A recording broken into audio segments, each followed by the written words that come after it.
Mathematical logic या topic मधला हा जो पार्ट आहे, this part is important one.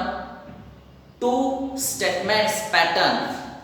If the two statement patterns are given and these two statement patterns are logical equivalence, how we will prove the two statement patterns logical equivalence?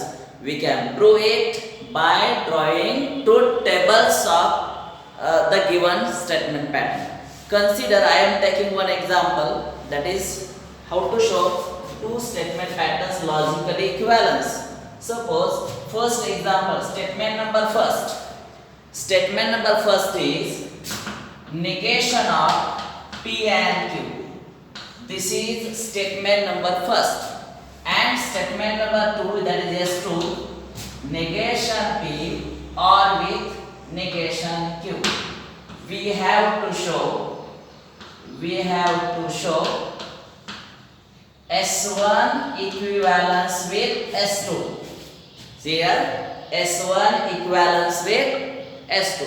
What is S1? S1 means a negation of P and Q is equivalence with a negation of P or with negation of Q.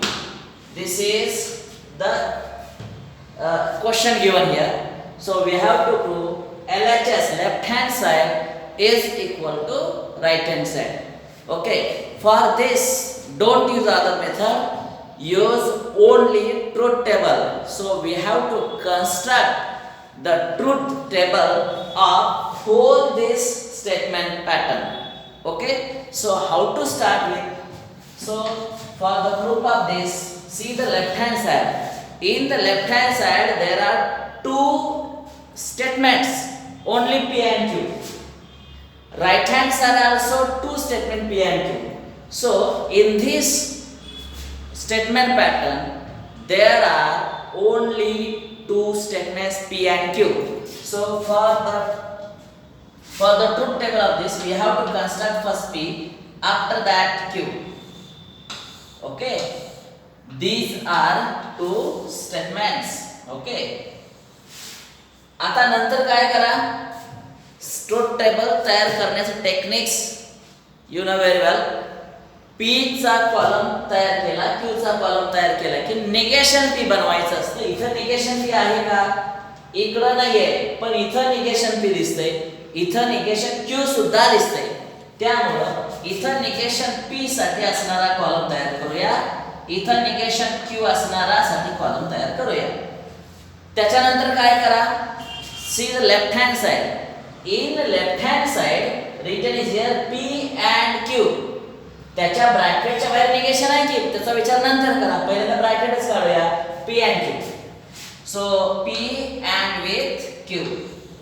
Okay, त्याच्यानंतर काय करा, हे P and Q चं negation, ह्याचंच negation शेजारी, negation of P and Q. आणि अशा रीतीने हे तयार केलं की तुमची लेफ्ट हँड साइड तयार होईल बघा ऑटोमॅटिकली.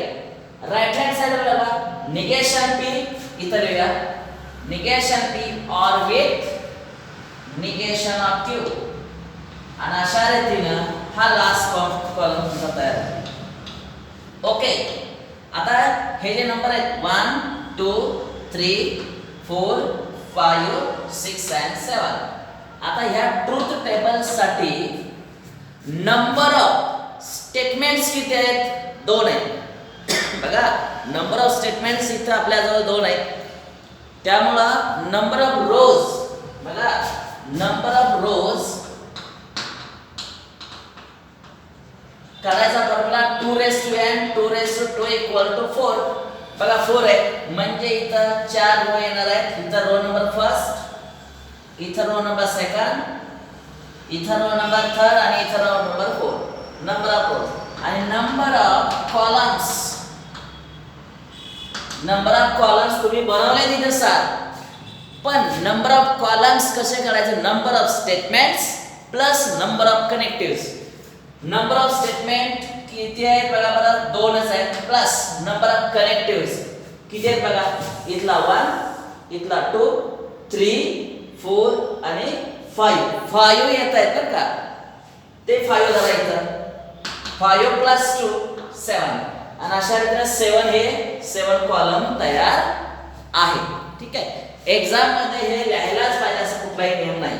आता बघा पहिला P, double T, double F, हे सगळ्यांना माहिती आहे. जे एखादं स्टेटमेंट असेल पी आणि त्याच्यासोबत अजून एक स्टेटमेंट असेल क्यू, तर दोन स्टेटमेंटची ज्यावेळेस कंपेअर करतो आणि त्याच्या ट्रूथ व्हॅल्यूशी आपण कंपेअर करत असताना देर आर 4 पॉसिबिलिटीज. पहिली पॉसिबिलिटी आहे दोन्हीही स्टेटमेंट ट्रू. म्हणजे बघा दोन्हीही स्टेटमेंट ट्रू म्हणजे हे बघा टीटी. दुसरी पॉसिबिलिटी पहिलं स्टेटमेंट ट्रू, दुसरं मात्र फॉल्स. हे ट्रू, दुसरं मात्र फॉल्स. तिसरी पॉसिबिलिटी पहिली स्टेटमेंट फॉल्स असू शकतं पण दुसरं मात्र ट्रू असू शकतं, म्हणून फॉल्स आणि true.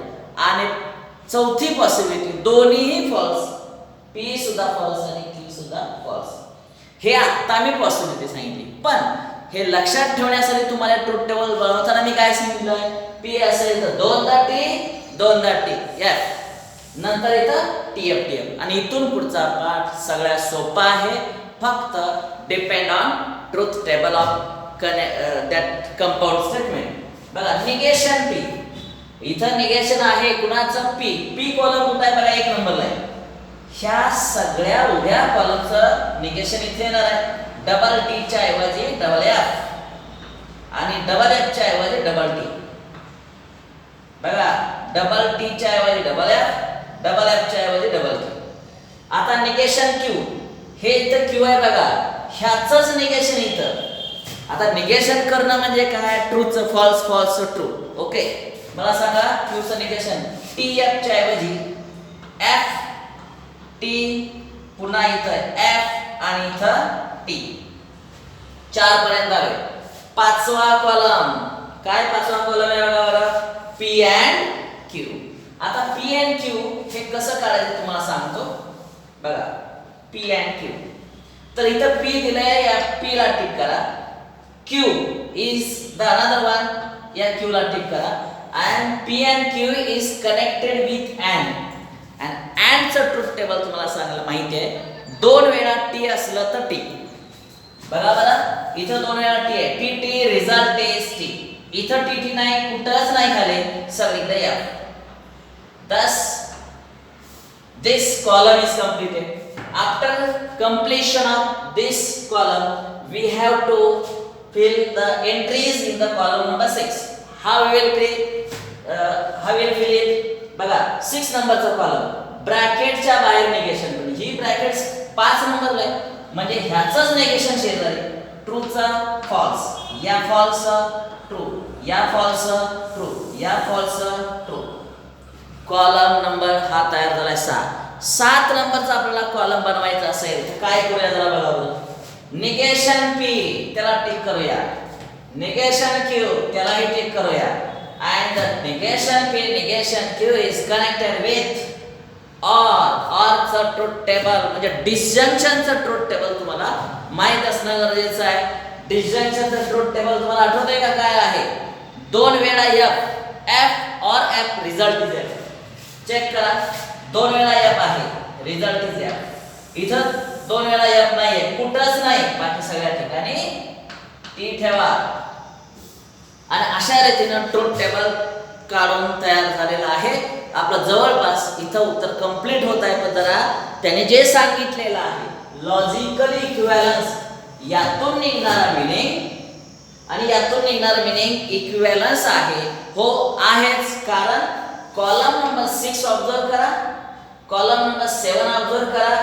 All the entries in column number 6 and column number 7 are identical, hence it is a logical equivalence. बघा बरं FTTT FTTT आणि मग from table about truth table म्हणूया.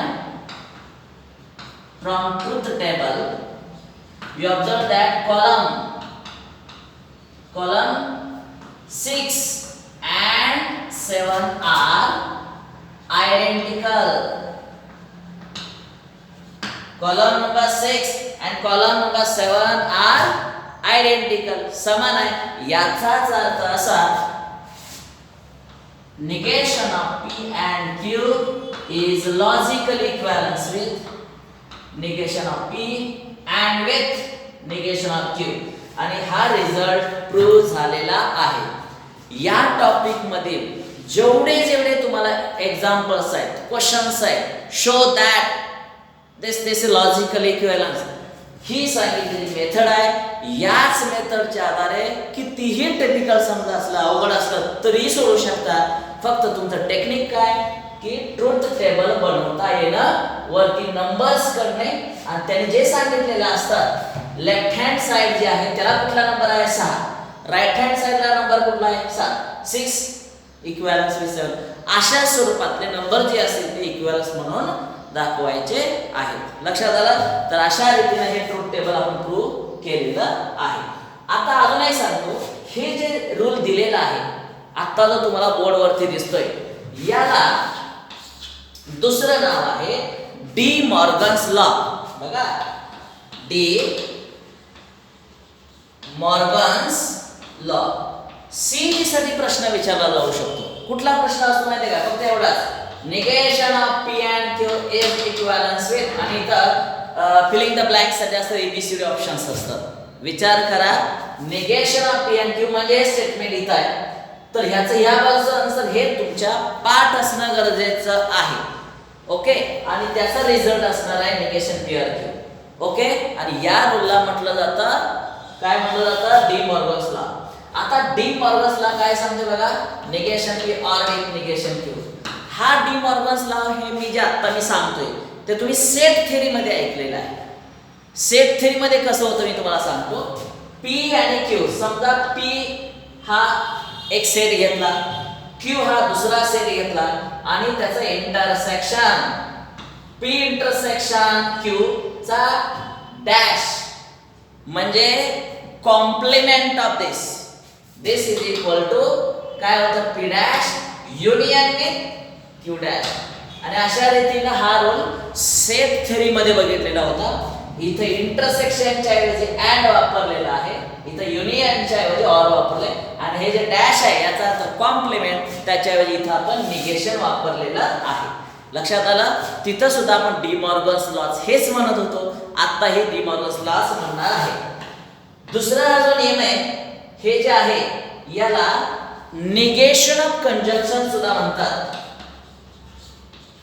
बघा, निगेशन ऑफ कंजंक्शन काय सांगतो बघा, निगेशन ऑफ कंजंक्शन. ब्रॅकेट मध्ये बघा बरं काय आहे, या ब्रॅकेट मध्ये कंजंक्शनच आहे, P आणि Q चं कंजंक्शन आहे, अँड न जोडलंय म्हणून त्याच्या बाहेर निगेशन ऑफ कंजंक्शन. यासाठी सुद्धा याला दुसरं नाव आहे निगेशन ऑफ कंजंक्शन. लक्षात आलं? तर त्यामुळे बोर्ड वरती जे दिसते ते व्यवस्थित तुम्ही लिहून घ्यायचं आहे. बघा, लॉजिकल इक्विव्हॅलन्स मधला हा जो पहिला पार्ट आपण बघितला, निगेशन ऑफ कंजंक्शनचा रिझल्ट सगळ्यांना माहित आहे. निगेशन ऑफ P और इथं अँड आहे ना, अँडच्या ऐवजी ऑर वापरायचं, निगेशन ऑफ Q. तर यावर आधारित एक्झाम्पल बघा. पहिलं example, right the negation of the statement 2 + 7 = 9 and 4 × 10 = 40. लक्षात ठेवा, हे वर्बल फॉर्म मॅथमॅटिकल फॉर्म मध्ये आहे. याला काय करायचं, P ओळखा, Q ओळखा. अँडच्या अलीकडचा भाग याला P नाव दिलंय, अँडच्या पुढचा भाग Q नाव दिलंय. Symbolic form P and Q. आणि ह्या P and Q चं निगेशन ओळखायचं आहे. बघा प्रश्न, find negation of the statement. बघा ह्याचं निगेशन आहे, म्हणजे negation of P and Q is given by this rule. हा रूल सगळ्यांना माहित आहे आता. तर त्यामुळे काय निगेशन आहे, निगेशन P और विथ निगेशन Q. म्हणजे हा जो राइट साइडचा जो पार्ट आहे तो लिहिलाय निगेशन P और Q. आता P चं निगेशन हे P आहे, याचं निगेशन 2 + 7 = 9, याचं निगेशन 2 + 7 ≠ 9. अँड च्या ऐवजी इथं ऑर वापरलाय बघा, आणि इथं negation Q 4 × 10 40, 4 × 10 ≠ 40. This is totally based on this result. लक्षात आलं? या पद्धतीनं आपण अनेक एक्झाम्पल यावर आधारित प्रूव्ह करू शकतो. लक्षात आलं सर्वांच्या? येस. आता मी पुढचा पॉइंट घेणार आहे. आता पुढचा पॉइंट घेत असताना तुम्ही काय करा, पुढचा पॉइंट घ्यायच्या अगोदर तुम्ही यावर आधारित अनेक एक्झाम्पल सॉल्व्ह करायचा प्रयत्न करायचा. P च्या जागा वेगळा काय ते स्टेटमेंट घ्या, Q च्या जागा वेगळी स्टेटमेंट घ्या and try to represent your answer this systematically. Okay? ठीक आहे.